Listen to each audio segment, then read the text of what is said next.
our empanada is ready, and we have chili sauce on the side. Now we start to cut our empanada. Now we cut already our empanada. See our empanada. And very soft, crispy and soft.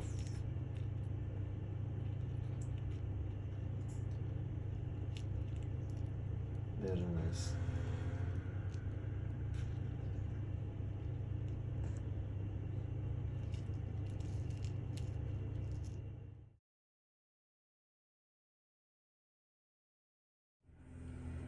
Good morning.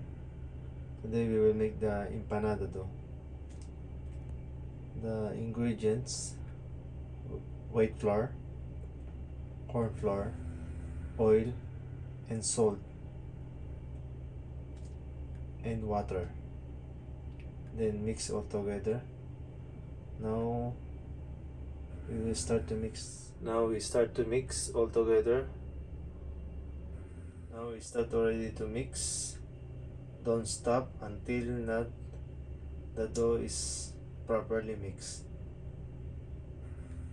Okay, our dough already mixed, as you can see.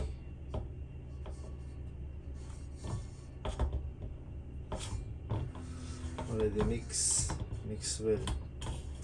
Then we need to rest around 30 minutes this dough. We need to rest 30 minutes. Then after rest, we need to start to cut.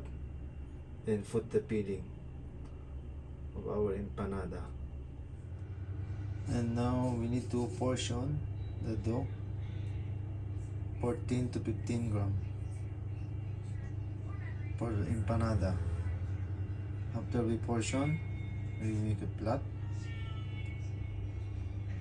Now we already plot the dough, make it round, and our peeling is ready. Now we start the empanada. Now our empanada is ready. We put already peeling, and we will start to fry.